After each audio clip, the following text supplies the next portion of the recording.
ڕێز و سڵاو بۆیەوە بینەرانی خۆشەویستی تەلەڤیزیۆنی کۆمەڵە بە یارمەتی ئەڕۆیانی هاوکار ماتوینەتەوە خزمەتان بۆ پێشکەشکردنی گەشتی هەواڵەکانی ئەمڕۆی سێشەمە. سەرەتا سەردێڕی چەند هەواڵ. کۆبوونەوەی خانە نشینکراوان لە کوردستان و ئێران. دەست بە سەرکردانی هاوڵاتیەکی خەڵکی شاری بۆکان. بەردەوامی هەڵمەتی سێشەمەکانی نابۆی ئەدام لە زیندانەکانی کوردستان و ئێران. ئازادی ژینا مدەڕاستگورجی لە زیندانی شاری سنە. ناڕەزایەتی کرێکارانی پاڵاوگەی فەجری جەم و ڕوخاندنی خانووی هاوڵاتیانی بەلوچ لە شاری چابەهار.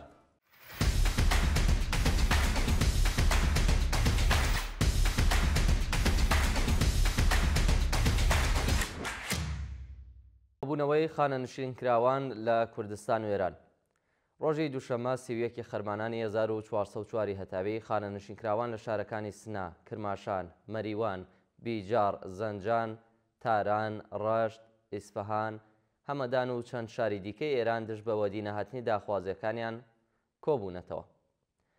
بەشداربوانی کۆبوونەوەکان بە وتنەوەی دروست مۆڵکردنی پلاکارد ئاماژەیان بەوە کردووە کە بەهۆی پێنەدانی حەقدەست و نەبوونی بیمەی دەرمانی کارامە دۆخی ژیانیان لە خراپیدایە و خوازیاری بەرزکردنەوەی ئاستی حەقدەست بە پێی ڕێژی هەڵاوسان، دابینکردنی بیمەی دەرمانی کارامە، پێدانی حەقدەست و مەزایە دواخراوەکانیان، بایەخدانی بەرپرسانی ڕژیمی کۆماری ئیسلامی بە داخوازیەکانیان و هەروەها کۆتایی هێنانی گوشار بۆ سەر خانە نشینکراوانی ناڕازی بوون. دەست بە سەرکردانی هاوڵاتیەکی خەڵکی شاری بۆکان. ڕۆژی دووشەممە هاوڵاتیەکی خەڵکی شاری بۆکان لەلایەن هێزە ئەمنیەکانی ئەو شارەوە بەبێ بەڵگەی قەزایی دەست بەسەر کراوە. بەپێی راپۆرتی ڕێکخراوەکانی مافی مرۆڤ و هاوڵاتیە بە ناسناوی فەرزاد بەرجەستە بە هێرشی هێزە ئەمنیەکانی ڕژیم بۆ سەر ماڵەکەی بە توند و تیژیەوە دەست بەسەر و دواتر ڕەوانەی گرتوخانەکانی ڕژیم کراوە. پاش چەند کاتژمێرێک لێپرسینەوە ئەو هاوڵاتیە لە ژێر گوشاری هێزەکانی ئیدارەی دەسەڵاتی شاری بۆکان بە ناچار لە لاپەڕەی فەرمی خۆی لە تۆڕە کۆمەڵایەتیەکاندا چەند بابەتێکی دژ بە ئۆپۆزیسیۆنی کوردی داناوە. بەردەوامی هەڵمەتی سێشەمەکانی نابۆی ئەدام لە زیندانەکانی کوردستان و ئێران.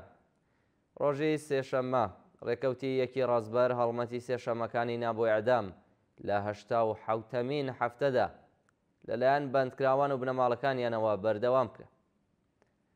بەپێی راپۆرتەکان بەندکراوان لە 52 زیندانی ڕژیمی کۆماری ئیسلامیدا دژ بە ئیعدام مانیان لە خواردن گرتووە و سەرەڕای هەموو گوشار و ئەشکەنجەکانی هێزەکانی ڕژیمی ئێران و بەرپرسانی ڕژیم لە زیندانەکان لە 87مین هەفتەدا درێژەیان بەم هەڵمەتەداوە. هاوکات بنەماڵەی کۆمەڵێک لە بەندکراوانی مەحکوم بە ئیعدامیش لە شارە جیاوازەکانی ئێران دژ بە سەپاندنی حوکمی ئیعدام بەسەر زیندانیان کۆبوونەوە و خوازیاری هەڵوەشاندنەوەی حوکمی ئیعدامی هەموو بەندکراوان و ئازادی هەموو بەندکراوانی سیاسی و عەقیدەتی بوون. ئازادی ژینا مدەڕاستگورجی لە زیندانی شاری سنە. ڕۆژی دووشەممە ڕێکەوتی 31 خەرمانان ژینا مدەڕاستگورجی بەندکراوی سیاسی ڕایگیراو لە زیندانی سنە پاش تێپەڕاندنی ماوەی بەندکرانەکەی ئازاد کرا. ناوبراو لە ڕەوتی شۆڕشی ژن ژیان ئازادیدا لە ڕێکەوتی 30 خەرمانان 1401 لەلایەن هێزە ئەمنیەکانی ڕژیمی کۆماری ئیسلامی لە یەکێک لە شەقامەکانی شاری سنە بە توند و تیژیەوە دەست بەسەر و پاش 40 ڕۆژ لێپرسینەوە لە گرتوخانەکانی ناوەندە ئەمنیەکانی شاری سنە بە دانانی بارمتەی 1 ملیاری بە شێوازێکی کاتی ئازاد کرا. ئەو هاوڵاتیە دیسان لە ڕێکەوتی 21 خاکەلێوەی ساڵی 1402 هەتاویدا لەلایەن هێزەکانی ئیدارەی دەسەڵاتی شاری سنەوە دەست بەسەر کراوە پاشان بەدانانی بارمتەی 5 ملیارد تمەنی بە شێوازێکی کاتی ئازاد کرایەوە. ئەو بەندکراوە سیاسیە لە سێ کۆبوونەوەی جیاوازی ناوەندە قەزایەکانی ڕژیم بە تۆمەتی سازکردنی گروپ بە مەبەستی هەڵوەشاندنەوەی ڕژیمی کۆماری ئیسلامی، هاوکاری لەگەڵ نایارانی ڕژیمی کۆماری ئیسلامی و تەبلیغ دژ بە ڕژیم سەرجەم حکمی 21 ساڵ زیندانی بەسەردا سەپێنرا. پاشان لەلایەن دادگای پێداچوونەوە لەسەر تۆمەتەکانی ئەو بەندکراوە سیاسیە حکومەکەی بۆ 16 مانگ زیندانی تازیری کەم کرا.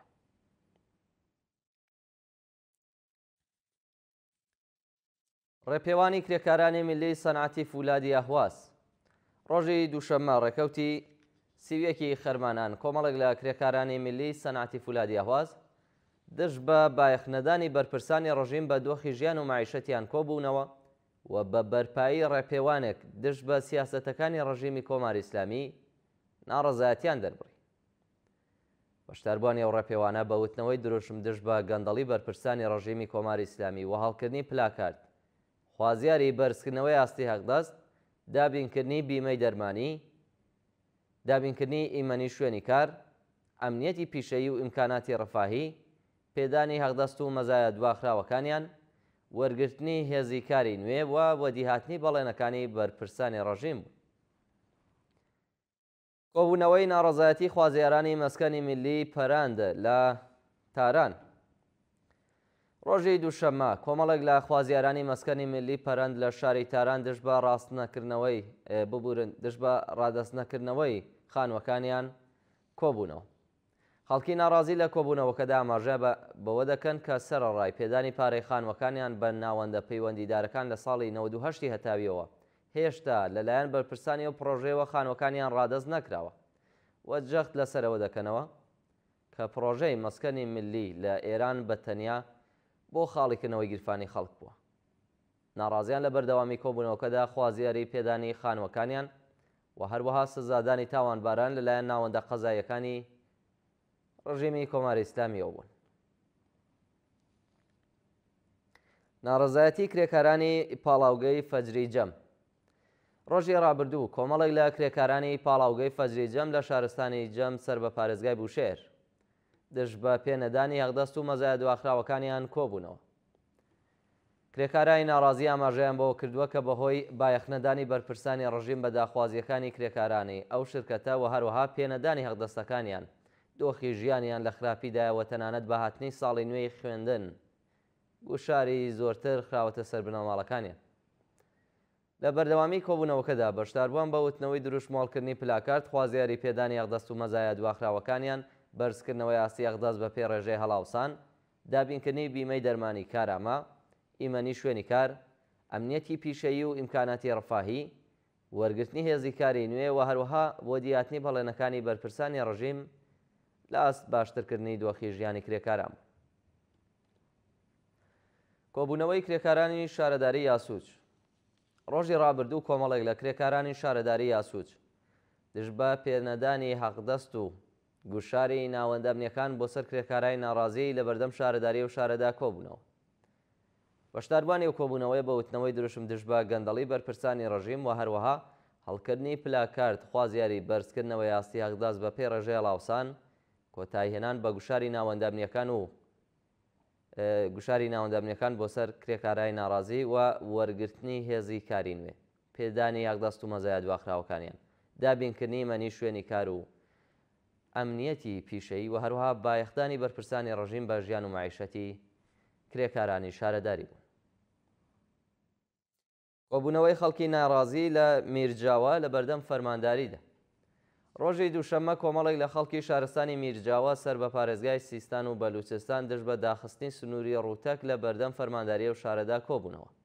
بەشداربوانی ئەو کۆبوونەوەیە ئاماژەیان بەوە کردووە کە بەهۆی داخستنی سنووری ڕووتەک لەلایەن هێزەکانی ڕژیمەوە ژیان و معیشەتی خەڵکی ئەو ناوچەیە تووشی کێشەکراوە و خوازیاریکردنەوەی ئەو سنوورە دابینکردنی پێداویستیەکانی پێویست بۆ کاری هاوڵاتیانی خەڵکی ئەو ناوچەیە و بایەخدانی بەرپرسانی ڕژیم بە ژیان و معیشەتی خەڵکی سیستان و بەلوچستان بوو. و دوایین هەواڵمان سەبارەتە بە ڕووخاندنی خانووی هاوڵاتیانی بەلوچ لە شاری چابەهار. ڕۆژی ڕابردوو هێزەکانی ڕژیمی کۆماری ئیسلامی بە چەند کەرەستەیەکەوە لە شارۆچکەی زیبا شەهری چابەهار هێرشیان کردە سەر خەڵکو و چەند خانوویەکی هاوڵاتیانیان ڕووخاندوو.